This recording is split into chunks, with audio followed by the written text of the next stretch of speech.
Vending machines dispensing ammunition are now in some grocery stores. A cyclist was fined for stopping during the race and kissing his wife. And McDonald's is rebranding the Happy Meal as just the meal for Mental Health Awareness Week. These are the weird stories for the Tuesday on Weird AF News, the only daily weird news podcast hosted by a guy in a closet. Here we go. Vending machines dispense ammunition at Alabama grocery stores, as they naturally should. I mean, how many times have you guys been at the grocery store and you're like, oh, what was it I was supposed to get?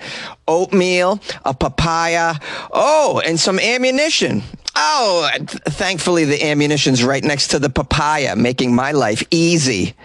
Why would you want to buy ammunition in a grocery store? I don't know. This is Alabama brain. I'm going to try to wrap my head around it, though. I don't know. Maybe people get a little up in arms when they're cut in line. Maybe this is for people that are already in the grocery store, shooting the grocery store up, and they need to reload. I mean, we'll figure this out, guys. We have 2 grocery stores total in Alabama that currently have an automated vending machine that dispenses ammunition. How does it work? How much is the ammunition? How much is in there? American Rounds is the name of the company. They market an automated ammunition dispenser, which uses artificial intelligence technology to verify a buyer's identification and age through card scanning and facial recognition software. Guys, don't worry about it. The vending machine selling the ammunition to those who shouldn't have it. They're using AI, and you guys know AI has been working real well lately. I mean, there's nothing been going wrong with AI at all. It's working swimmingly, so this will be fine. I can't see any problems here, such as, I don't know, a 14-year-old buying some ammunition. The buyer inserts their photo ID, and the machine conducts a 360-degree scan to match it to the ID card. Ooh. Where can you find these vending machines that sell bullets? Well, the Fresh Value in Tuscaloosa. Hey! Tuscaloosa. Do you have to talk like that to live in Tuscaloosa? Tuscaloosa, that would it boo? In a good old Tuscaloosa, you can buy your ammunitions right in the vending machines in the grocery stores, just like our forefathers intended. And God, too. Don't forget God. We got somebody who works in Fresh Value named Terry. He said the kiosk of ammunition. The ammunition kiosk, the bullet kiosk, I'll call it the kiosk of death, is a big hit with the customers. Here's a quote from Terry. Anything we can do to help make their shopping trips easier based on the feedback we've gotten from customers today. They're so excited about us having this ammo kiosk, I tell you, yeah. Oh, good. That's good to know. Now we can all not move there, so thank you for that. The Terry from Fresh Value. A cheerleader for an ammunition kiosk right next to the salad. So that's because you never know when you're going to need to murder somebody in self-defenses. So this is pretty easy. The ammunition vending machine is a great way for antisocial people to buy ammunition, because we want to cater to them too. We don't want anyone to actually look into their eyes when they're buying ammunition at all. We don't want that to happen. Now, there may be some of you out there who are thinking, I don't see the problem with having an ammunition vending machine in a supermarket. What's the difference if you're buying your ammunition out of a vending machine or from a gun dealer or sporting goods store or that sort of thing? And clearly, you don't see the bigger picture here, and the bigger picture is the normalization of guns and consequently gun violence. Guns as a way to solve one's problems. The normalization of the convenience of ammunition and guns. That is a huge issue that I have with this. Maybe you disagree. But when you have the easy accessibility of it, it's just like porn. You know, when you have easy access to porn, it normalizes porn. And now we have generations of kids just learning about sexuality and growing up on porn. So, not ideal, but that's the way that it is. Funny enough, the same people that are pro ammunition out of a vending machine in a grocery store, if you would have sold a sex toy, like let's say a vibrator out of a vending machine in a grocery store, they would be on the steps of City Hall screaming about what this would do to the children. And then you can make the same argument. Well, it's the same. You can buy it in a sex store. You have to show ID in the vending machine to make sure they're 18 plus, like yada, yada. That would never be permitted. You would never see a vibrator being bought out of a vending machine in this country.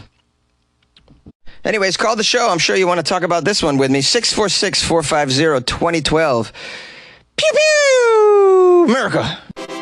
A cyclist has been fined for kissing his wife during the Tour de France.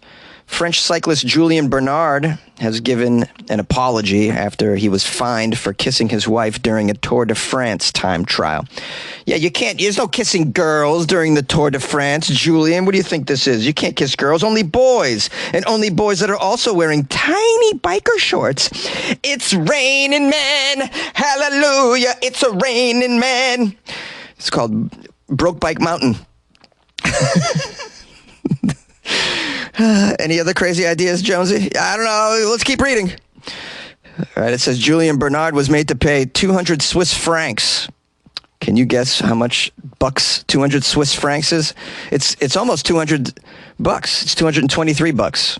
That's 200 Swiss francs is 223 USD. We're learning, guys. He was fined by the International Cycling Union for stopping briefly during stage 7 of the race to kiss his wife. I mean, I don't know why this is a problem. Although this is France, right? So kissing your wife probably is not acceptable. Kissing somebody else's wife, now you're good. In France, they're like, no, you can't kiss your wife, but you can kiss your mistress. That's acceptable. Oh, back to the story. The governing body, the International Cycling Union, they said the fine was for what they're calling unseemly or inappropriate behavior during a race, which could be damaging to the image of the sport. Imagine that, huh?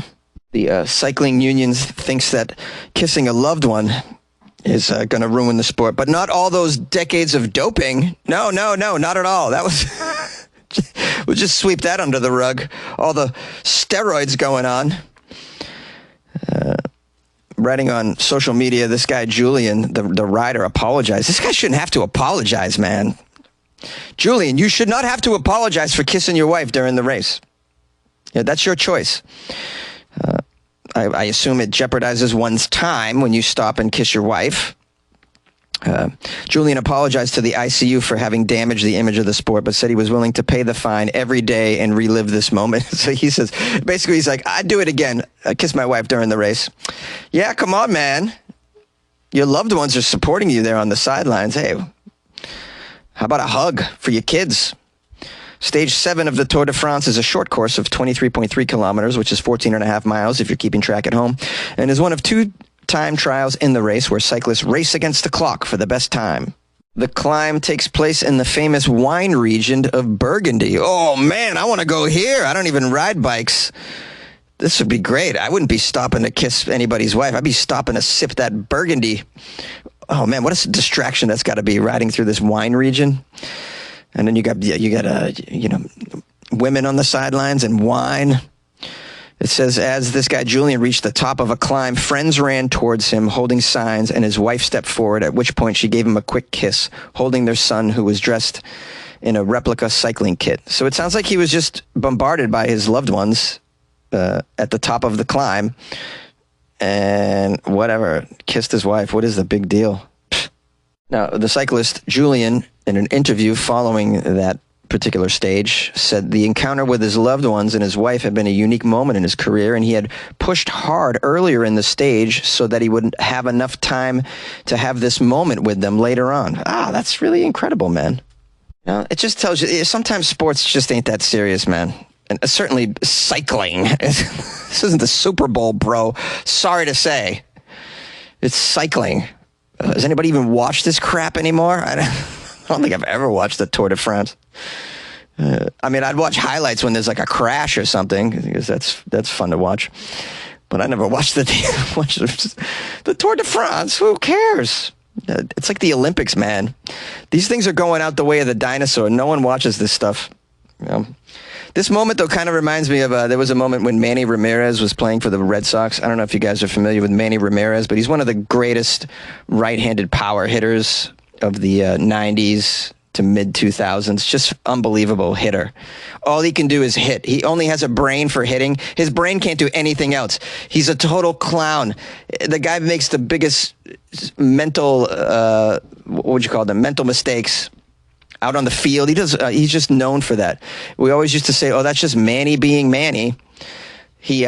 Anyways, during the middle of a game, he ran into the outfield. He was playing outfield. He caught a ball, and the momentum brought him towards the fence where fans were leaning over the fence. He ran up the fence briefly and high-fived a fan. Caught the ball, high-fives the fan, and then the play's still going. A runner's tagging up behind him, then turns around and throws the ball in to try to get the runner. So he took this tiny little moment to high-five a fan. But it's stuff like that that's like, it shows the humanity of people playing. We oftentimes watch sports and we think these people are gods and they're not human.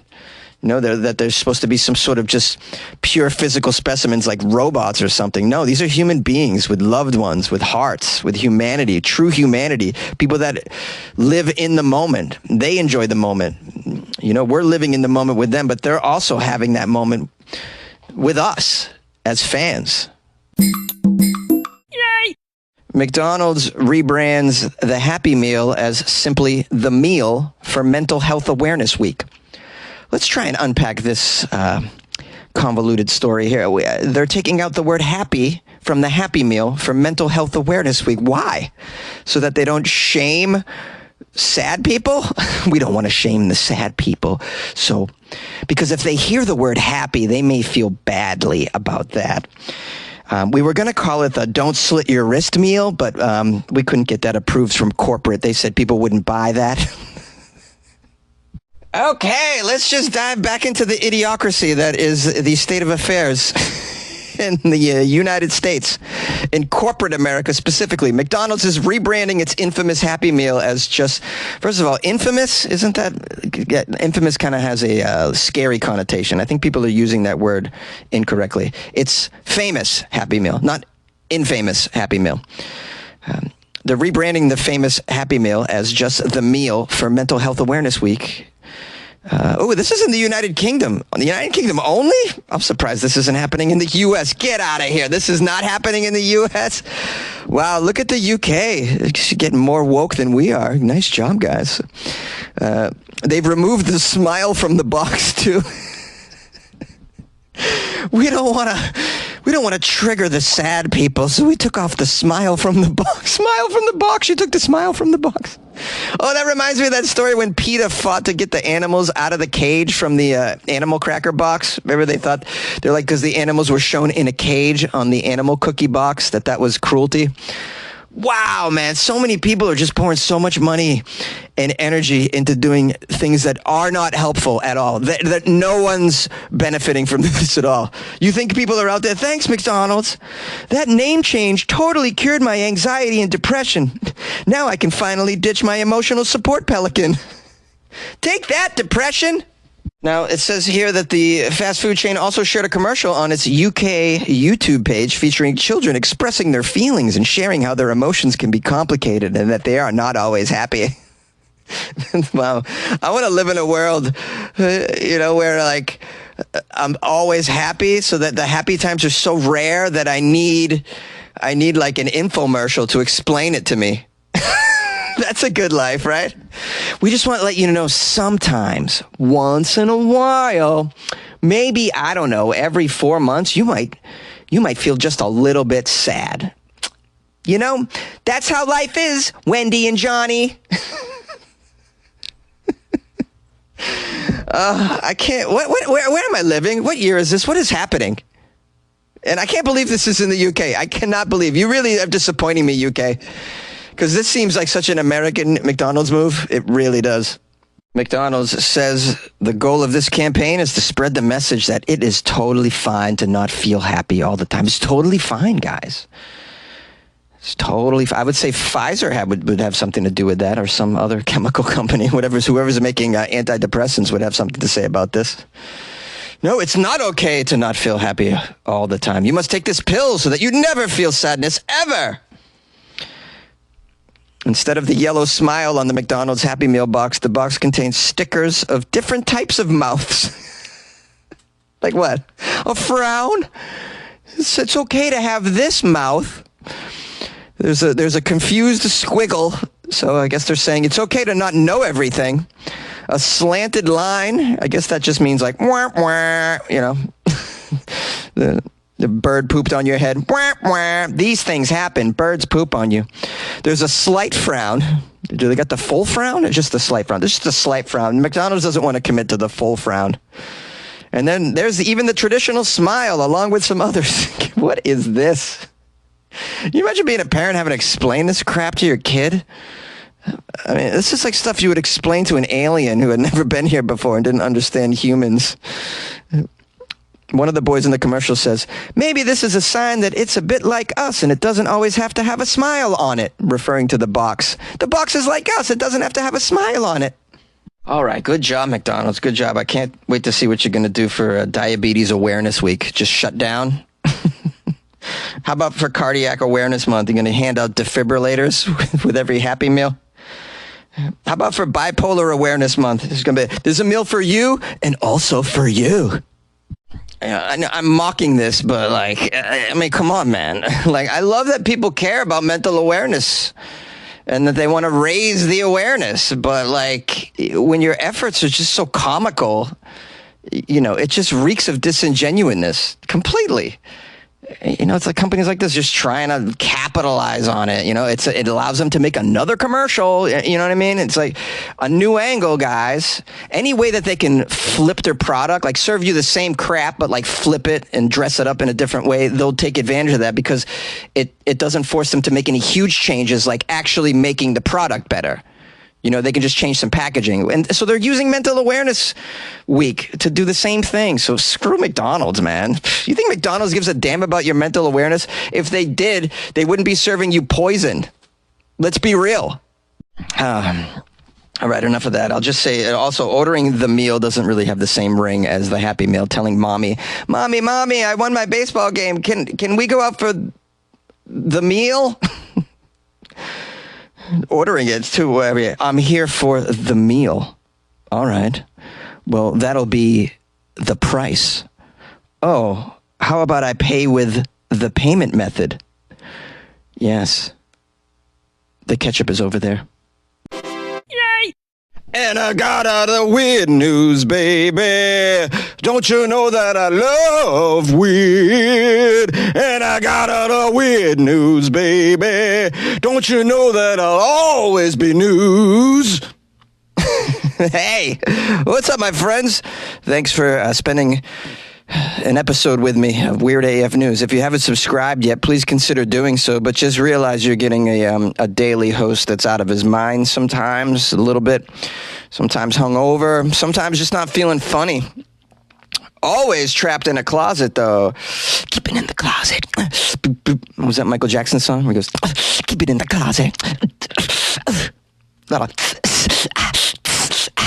That's a great Michael Jackson impression, actually.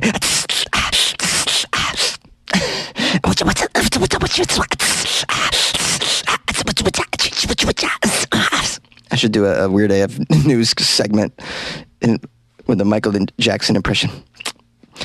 No, let's not go there. I want to give thanks and praise. Sorry, I'm wasting time. Wasting time is what I'm good at. April and Billy bought me coffees. I think they're from Chicago. April and Billy from Chicago.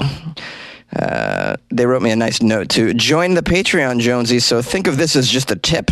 How about that? They join the Patreon and then they buy me a coffee just to tell me that they've joined the Patreon. By the way, they say, in one of your episodes, you mentioned a naked cruise. I accidentally went to a naked dance. Ooh, guys, this is sounding very salacious. Remember the 90s? Remember the swing dance resurgence? I don't remember that at all. Swing dance. Oh, wait a minute. I believe, okay, so I like the movies Swingers, and I believe I heard that it did revitalize swing dance, that movie, right? I believe so. Great movie, by the way. Super low budge. I mean, kudos to those guys for making it in Hollywood when no one gave them a chance. They just got together and made their own thing. That's like the way to do it, man. Mad respect. for John Favreau and Vince Vaughn for doing that. Okay, remember the 90s. Remember the swing dance resurgence. I was looking for a date to go to swing dances with, so I put an ad in the Chicago Reader in 1998. Quote, I like to swing every day. I like to swing with multiple people. Suffice it to say, I did not know at my innocent age of 22 that there was another meaning to it. If the internet had been around like now, for instance, I would have figured it out and most likely just gotten some genitalia pics and realized my mistake. Not so in 1998. Many men answered my ad and left a voicemail. I picked one that seemed nice. He invited me to a swinging house party. Since Chicago at the time was the center of house party land and I was new to the city, I went. I had to go. Plus a house party with swing music? Yeah, totally. I did not know my error because as I found out, nudity was not allowed on the first floor. It was a mansion. I was impressed. Wow, what a house party and a full buffet. I was told, my goodness, this is a long story, man. Can we get to... all right, I was told there was dancing in the basement, but to keep my clothes on while dancing. I thought they were joking. I went downstairs first, was disappointed. There was no swing dancing, just regular dancing. So I asked, where's the swinging? Where's all the swinging going on? Could someone tell me where the swinging is happening? I want to get into some swinging. I brought my swinging shoes. No, I improv'd a lot of that there. But so I asked, where's the swinging? Second floor, they say. So I walked up the stairs and was scarred forever. These people were mostly my parents' age doing the dirty with lots of people and paraphernalia. Paraphernalia! So we call that swinger paraphernalia. Not to be confused with drug paraphernalia. Orgy paraphernalia. Okay, back to the story. I told my date, oh, you brought a date to that thing? Oh, how shocking for the date. I told my date that I thought this was a swing dance house party and called my roommates to pick me up. They only agreed to pick me up if they could take a peek. I always win bad date competitions at open mics with this story, and your story about a nude cruise made me remember this. LOL. That's a pretty good story, though, I have to say. Good. Ordinarily, I won't read everybody's long story emails, but this was actually very good, very good. Shout out. I don't know who this is. This is either April or Billy, but shout out to April and Billy for joining the Patreon, buying me a coffee, and, going to some swinger parties in Chicago. In Chicago, we swing in Chicago. You want to swing? You bring your swinging shoes for Chicago. You're naked, second floor. I don't know. I can't do a Chicago accent. It's pretty sad. Okay, anyways, if you want to buy me a coffee and join the Patreon, you should do both, actually, like April and Billy did. Why wouldn't you do both? What's wrong with you? Why wouldn't you want to support this sweaty man in a closet? I really think you should. Go to weirdafnews.com, the official website of Weird AF News. And when you're over there, you can either join the Patreon or buy me coffee. So that's pretty cool. Look, we managed to kill two birds with one rock on that one. So it's right on the homepage. You can buy me a coffee, Patreon, or underneath it says donate with PayPal. You can do any of those things. So please consider that. I sound like a broken record, always asking for donations and whatnot. Jonesy's just trying to stay alive, pay the bills, guys. You know what I'm saying? You know, I got a very expensive lifestyle, as you know. You know what I mean? You know what I mean? Very, very expensive lifestyle. I drink miso soup for breakfast every morning. I'm not sure if you're familiar with that, but that is some rich shit right there.